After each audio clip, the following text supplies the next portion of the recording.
everyone, welcome back to my channel. My name is Kim and today I'm bringing you a very long overdue reading wrap-up. This is over several weeks. I haven't been feeling good, then I wasn't in the mood to really do filming because I was getting exhausted. Then this last week ended up, or almost 2 weeks by the time this video goes up, came down with the first time ever with strep throat. So that has been pleasant to get over. I even texted my mom and asked her, say, have I ever had this as a kid? And she's like, nope. I was like, well, now I can say I've had it. It's been lovely. But anyways, let's dive in. I'm going to try to keep this video short. Normally, I usually have a section of what I'm going to be reading next. This time, I really don't because I've been hit or miss whether I've been reading. So, don't really know what I will be picking up, but I'll try to get back on track in this upcoming maybe week or two or even November. We'll just have to see how I recover during the week and all of that as I continue to go through my antibiotics and get rid of this stuff. It's just been not a great year and we still have 2 more months to go. Oh, let it be better than the first, 8 months? But anyways, so let's dive on into the books of the ones that I did finish. I don't even remember what I was reading that I was supposed to have finished. Don't know. So we're just going to go with what I've read, and then maybe if I can remember what I'm currently still reading, I may kind of give you a heads up on that. But otherwise, hopefully this is going to be a short and sweet video. Alright, the first one I'm going to start off is with this chunker of a book. This is Grave Mercy by Robin Lefevre's. This was the very first time I'd ever read a Lefevre's book. I loved it. Oh my god, 5 stars. I love the cover, just drawn to weapons that are intricately made and designed. Love it. This is a very bizarre concept of you're following this young girl who ends up having a type of power that gets her in trouble, that villagers and most people look down upon her for having, and could also potentially put her to death for it. So through help of some people, she was taken to a convent for death.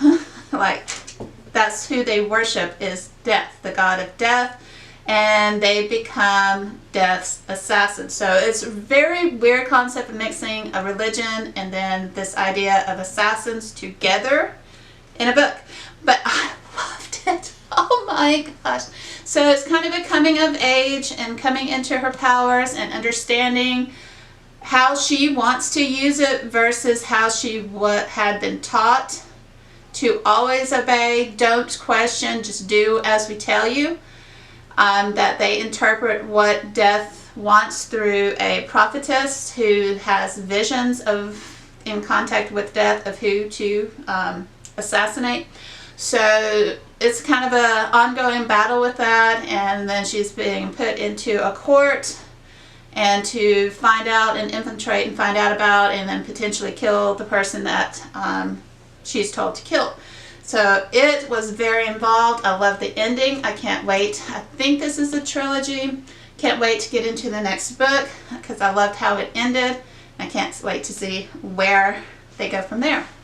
The next one that I finished over this last several weeks, this is One Dark Throne. This, I believe, is the second book in the Dark Crowns trilogy. This is by Kendar Blake.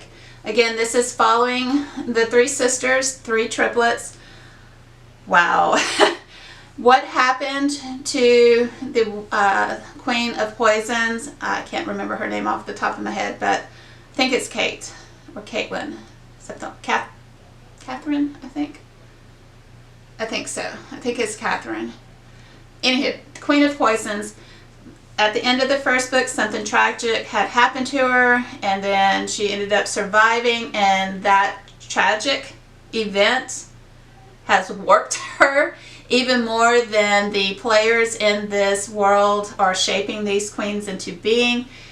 The idea of the island actually having a life and expectancy and can intervene with the lives of these three queens to make sure one comes out on top. That has been a very interesting world to dive into, and it just evolves even more. So many things go on. My heart was so torn about what went on, and with just different events and how two of the sisters are connecting, and they really want to connect with the third one, but she is so now morally twisted, mentally twisted. Oh yeah, and so all of the things that are going on, I can't recommend this series enough. It just pulls on your heartstrings. There's magic system, there's goddesses involved, backstabbing, politics going on. I mean, it kind of has a little bit of everything to keep me interested in it. So I can't wait to get through the third and final book out of this trilogy and see the final outcome of what's going to happen. So that was the second book I finished. The third book that I've been randomly picking up books. I've been, like I said, pretty much in a mood read, but I got on a whim, decided I'm going to pick up Robin Hobb for the first time. I've been on BookTube for now 2 years or a year and a half. Finally decided I want to pick up Robin Hobb because it's very well known, very kind of classic fantasy. And this was Assassin's Apprentice. Oh my dear Jesus. This had me hooked from the very first page I picked up. Finding out about this young boy who the father of his mother makes him tears it from his mom, puts him in with, who's supposed to be his father's men, kind of the head of them, to raise, that he no longer wanted him. He's 6 years old when all this happens. And it follows all the way through, I think, age 14 in this book.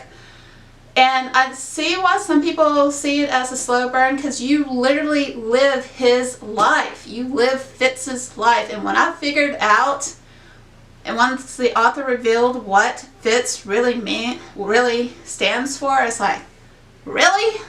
You're really going to give this boy that name?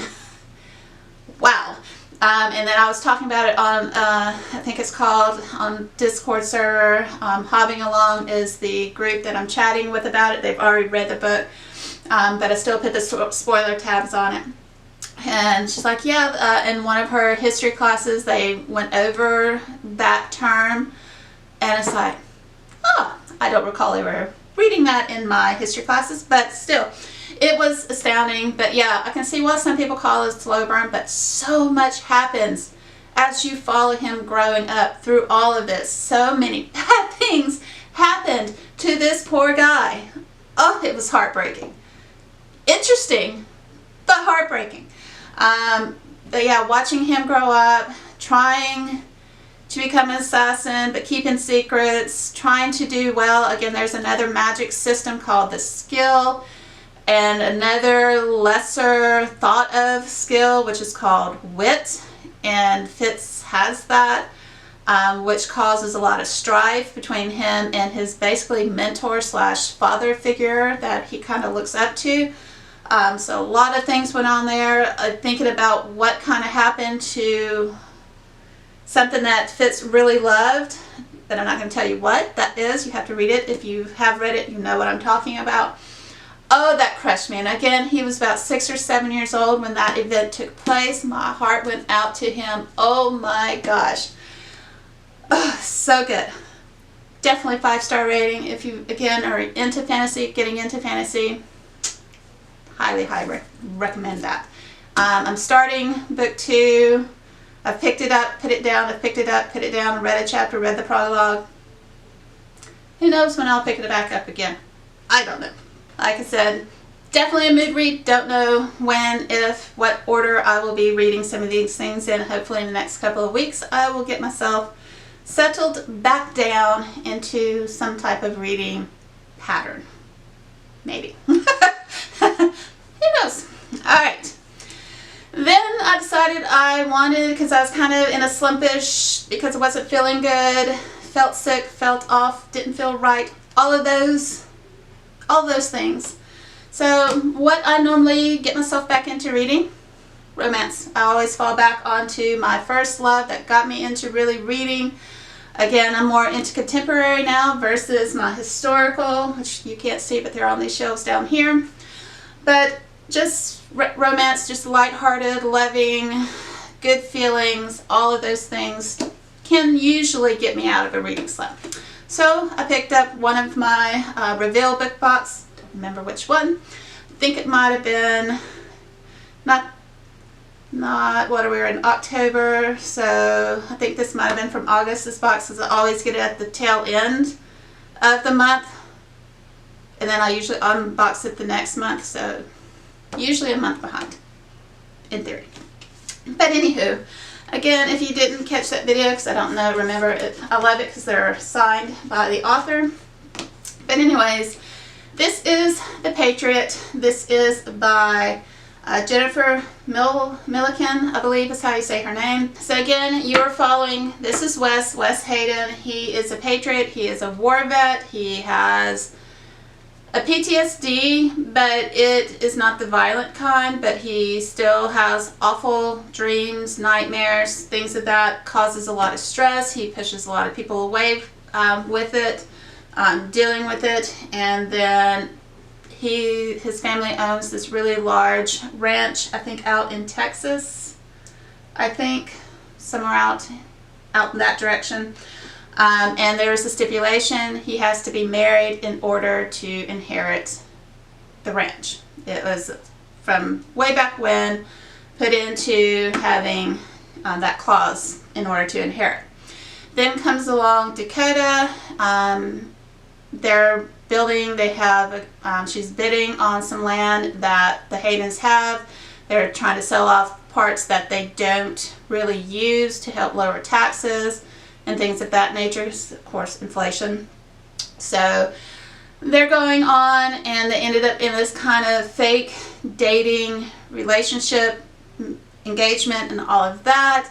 And you see how all of the shenanigans goes on, the development of their feelings, how are they going to resolve all this. Especially his mother hates this idea, really thinks she's more or less like a gold digger, and it was all her idea and all of that. So a lot of tension going on.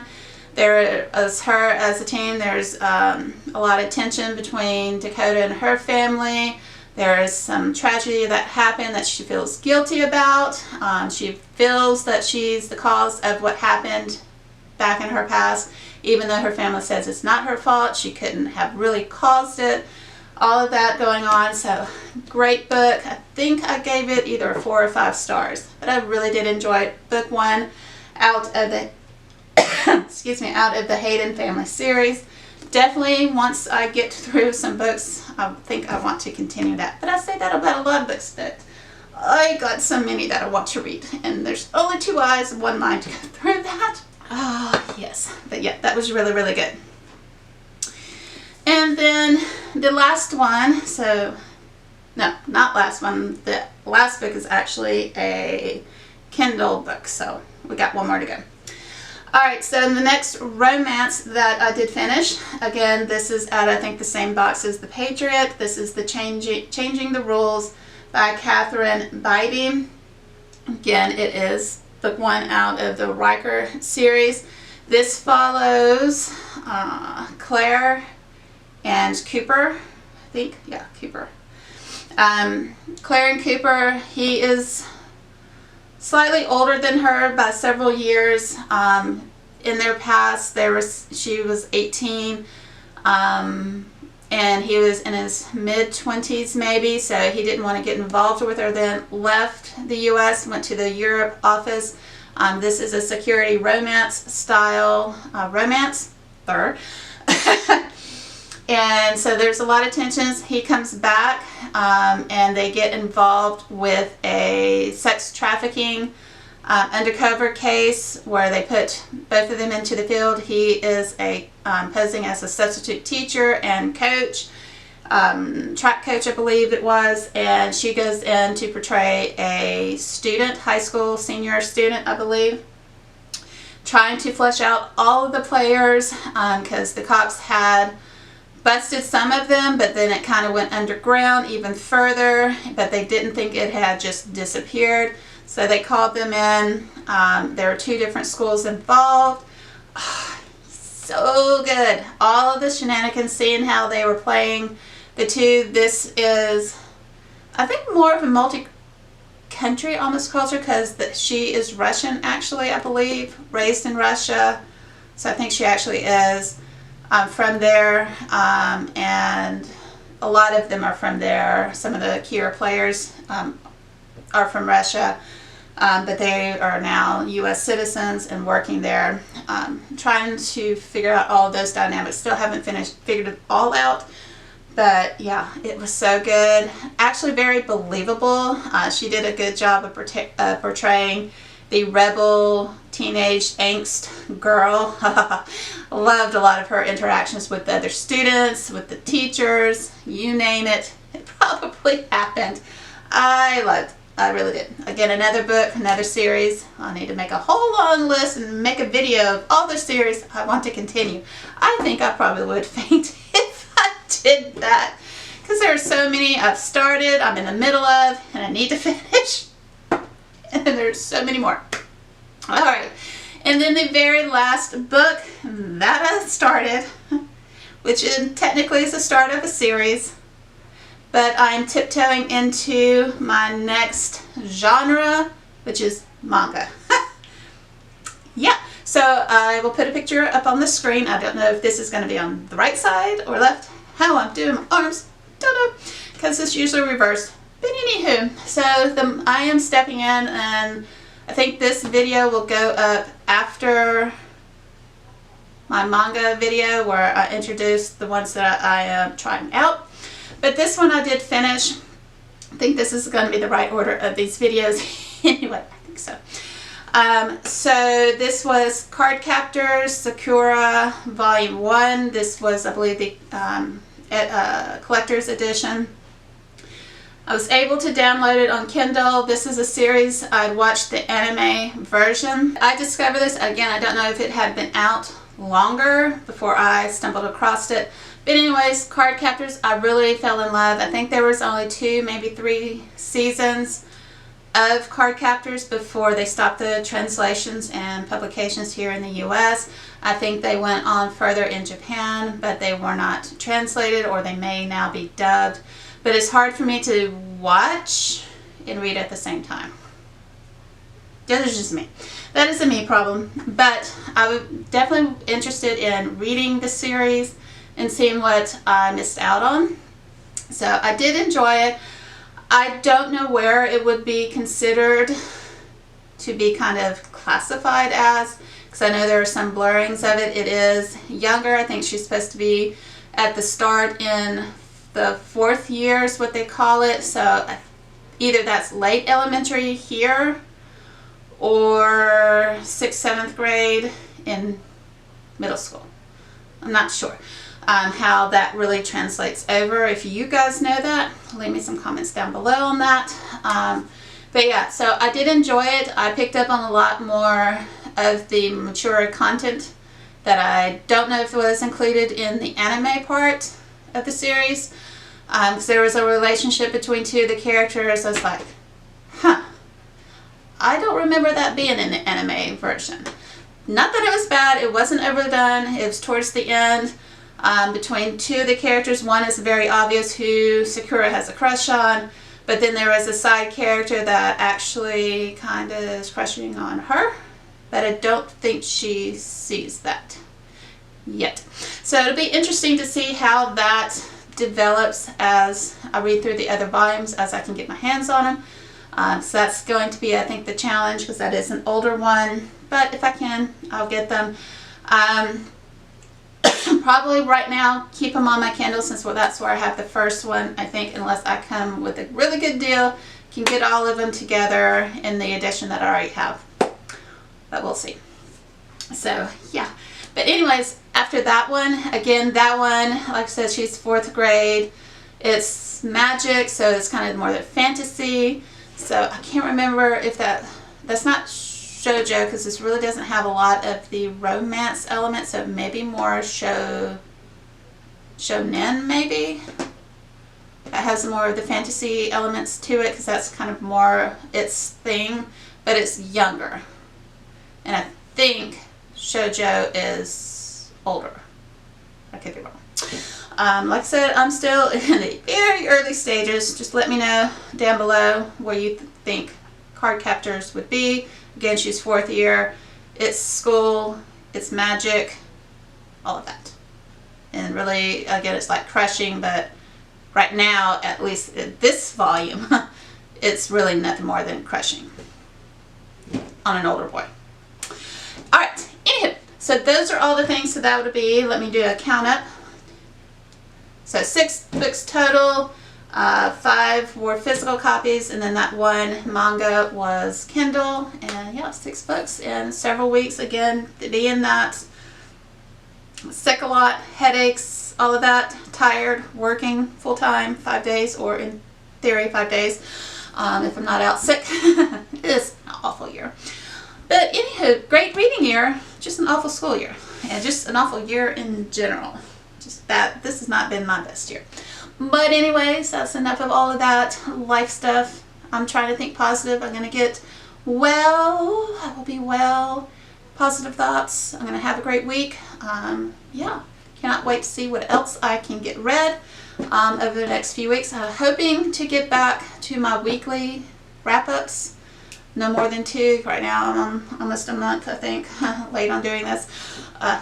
But anywho. So, let me, like I said, the comments down below. Thumbs up if you enjoyed today's wrap-up. If you're new and you enjoyed my nice, rambly chaoticness, please consider subscribing. Until my next video, you guys, happy reading.